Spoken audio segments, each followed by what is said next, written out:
નમસ્તે વિદ્યાર્થી મિત્રો, ઓનલાઈન શિક્ષણમાં આપ સર્વનું હાર્દિક સ્વાગત છે. આજે આપણે ધોરણ 8 હિન્દી, જેમાં 3 પાઠ સુધી આપણે જોઈ લીધું હતું. હવે પાઠ ચોથો છે કર્મયોગી લાલ બહાદુર શાસ્ત્રી, જે આપણે રેખાંકિત ચિત્ર તરીકે જાણીએ છીએ અને જેના લેખક છે શંકર દયાલ શર્મા, જેના વિશે આપણે પરિચય મેળવી લઈએ અને પછી લાલ બહાદુર શાસ્ત્રી વિશે શીખીએ. બરાબર. હવે એમાં જોઈએ તો આપણને પહેલાં કવિ પરિચય આપેલો છે કે ભારત કે नव राष्ट्रपति श्री शंकर दयाल शर्मा का जन्म भोपाल के मध्य प्रदेश में हुआ था. आपकी आरंभ शिक्षा मध्य प्रदेश में हुई. आगे की पढ़ाई आपने क्रमशः आगरा, इलाहाबाद तथा लखनऊ विश्वविद्यालय में की तथा एवं LLB की उपाधि की प्राप्त की.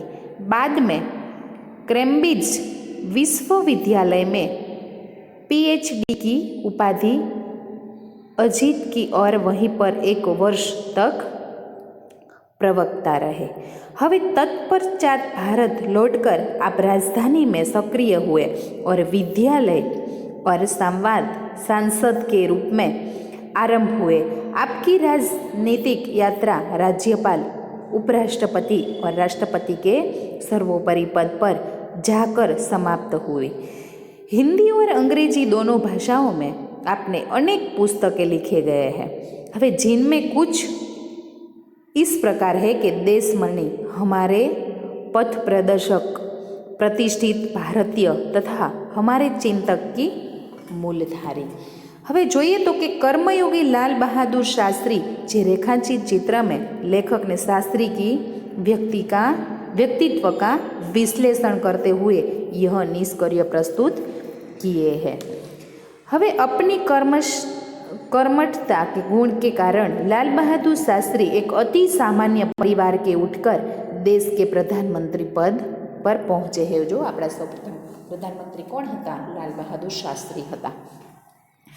हवे इसके શું કીધું છે કે પ્રધાનમંત્રી પદ પર પહોંચે है वह कर्म को ही ईश्वर मानते हैं. जो આપણે જે કર્મ કરીએ છીએ, આપણા ઈશ્વર જે આપણે જેવું કર્મ કરીએ એવું ફળ આપણને આપે છે.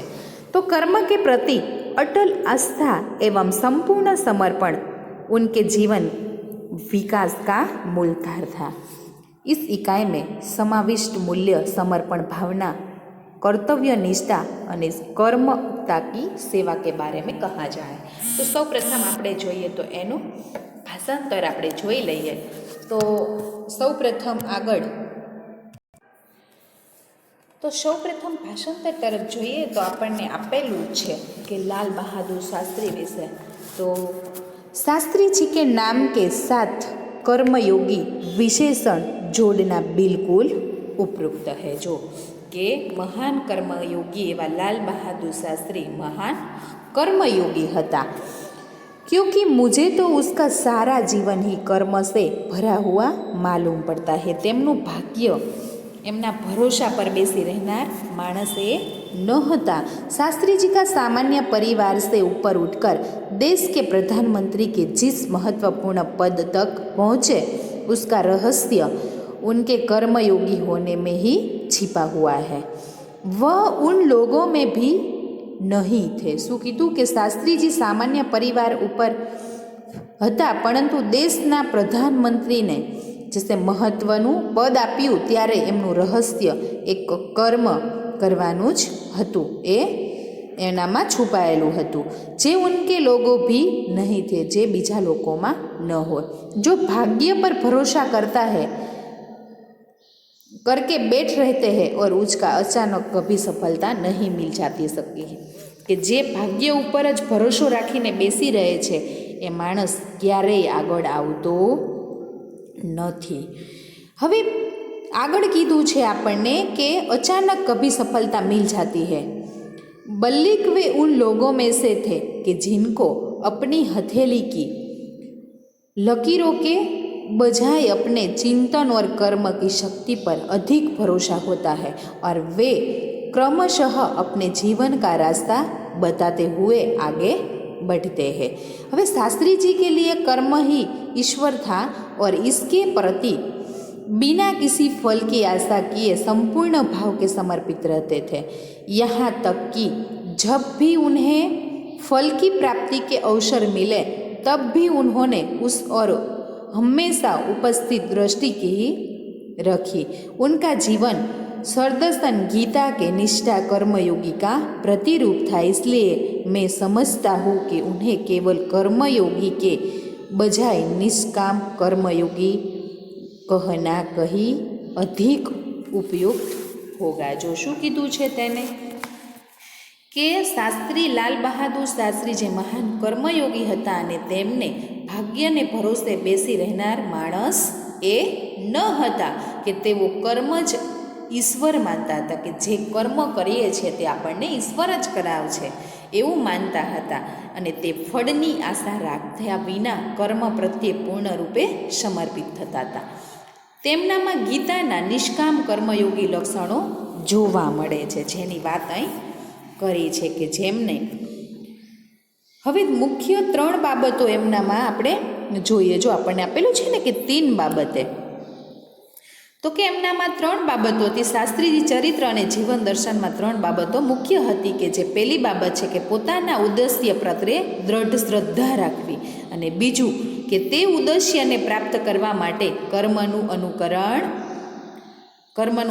અનુસરણ ન કરવું, અને કર્મ પ્રત્યે પૂર્ણ સમર્પણ. શાસ્ત્રીજી માનતા હતા કે જીવનમાં કોઈ પણ શ્રેષ્ઠ ક્ષેત્રમાં સફળતા થવા માટે સમર્પિત ભાવનાથી કર્મ કરવા જરૂરી છે.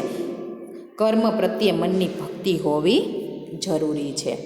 હવે આગળ આપણે બીજું પેજ જોઈએ તો આપણને આપેલું છે કે અપને ઉદ્દેશ્ય કે બારે में प्रति दृढ़ आस्था, उस उद्देश्य को प्राप्त करने के लिए कर्म का भाव तथा उस कर्म के प्रति संपूर्ण समर्पण, ये 3 बातें जो आयो ने मुझे उनके संपूर्ण चरित्र तथा जीवन दर्शन में दिखाई पड़ती है. अपने एक भाषा में उन्होंने इस तरह के विचार व्यक्त करते हुए कहा था कि यहाँ तक कि भले ही आप राजनीतिक क्षेत्र का सामाजिक क्षेत्र या किसी अन्य क्षेत्र में कार्य करते हैं, यदि आप उसके सफल होना चाहते हैं, उन्हें दायित्वों का पूरी तरह से निर्वाह करना चाहते हैं, तो आपके कार्य और समर्पण तथा भक्ति और कर्म में समन्वय होना चाहिए. जो कीधुं ने कि जे भक्ति होवी, मन कर्म प्रत्ये मनमा भक्ति होवी ए महत्वनुं छे. હવે આગળ જોઈએ તો આપણને આપેલું છે कि मैं शास्त्री जी की सफलता का रहस्य उनके इसी समर्पण चिंतन में मानता हूँ कि साथ ही यह भी हूँ कि किसी भी व्यक्ति, समाज और देश के विकास का रहस्य इसी भक्ति और कर्म में सद्भावित निहित है. शास्त्री जी का संपूर्ण जीवन श्रम, सेवा, सादगी और समर्पण का अनुपम उदाहरण है. उनके वेग ये गुणों केवल उनके कार्यों और विचारों में ही अभिव्यक्त नहीं पाते थे, बल्कि उनको देखने से ही इन सभी भावों का एहसास हो जाता है कि उनके अपने व्यक्तित्व में विचार का अनोखा समन्वय था. वे जो कुछ कहते थे वही करते थे. जो जे ते कहता हता ते करीने ज रहता हता.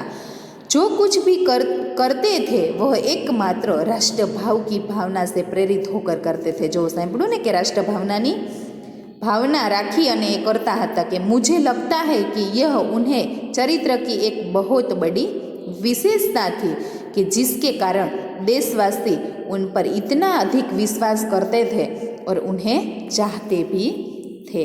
હવે पंडित नेहरू जी की समृद्ध राजनीतिक विरासत को संभालना और उसे आगे ले जाने का काम कम कठिन नहीं था, लेकिन देश ने उस समय यह साफ साफ देखा कि उसे संभालने की ताकत शास्त्री जी में ही है. और शास्त्री जी ने अपने निर्मल चरित्र और दृढ़ संकल्प शक्ति द्वारा देश की इन आकांक्षा को पूरा किया.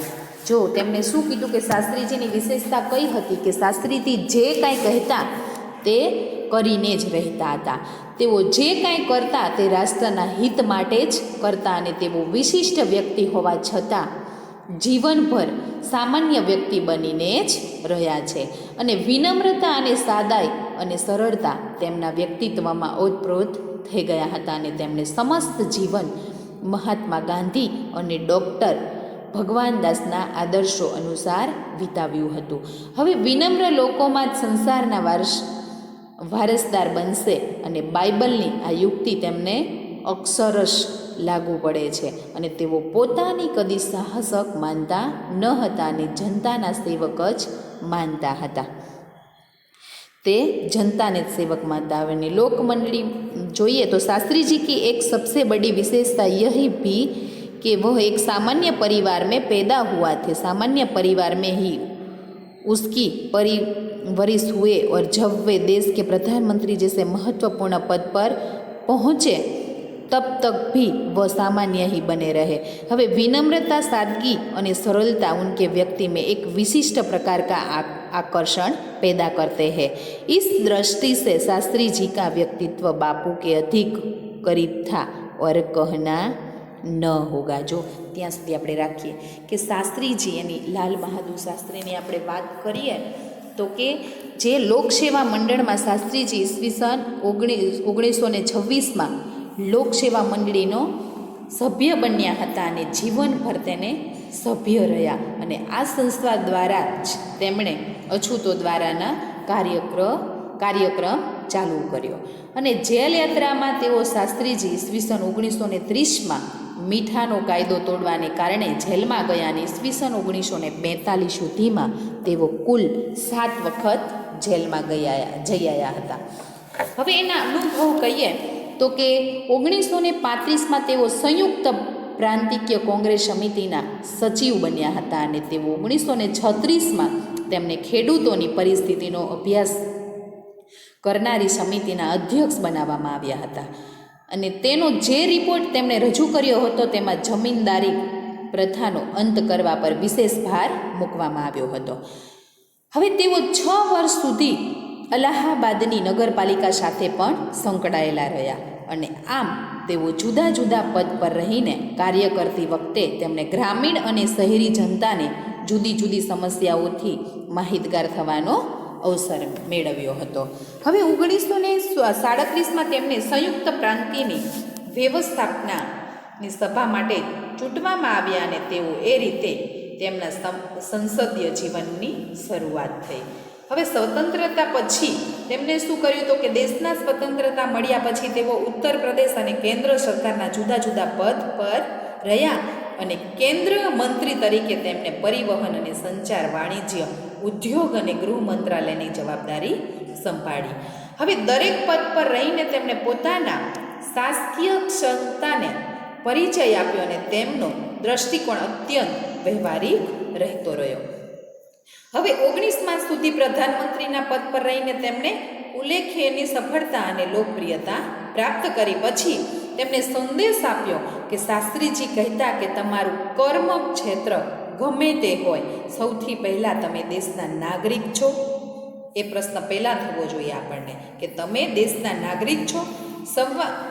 સંવિધાને તમને કેટલાક અધિકારો આપ્યા છે તો કેટલાક કર્તવ્યો પણ તમને સોંપ્યા છે. તો તમને જે સ્વતંત્રતા મળી છે તેનો ઉપયોગ દેશ અને સમાજના હિતમાં કરવો જોઈએ. એ તમારો નિયમ હોવો જોઈએ.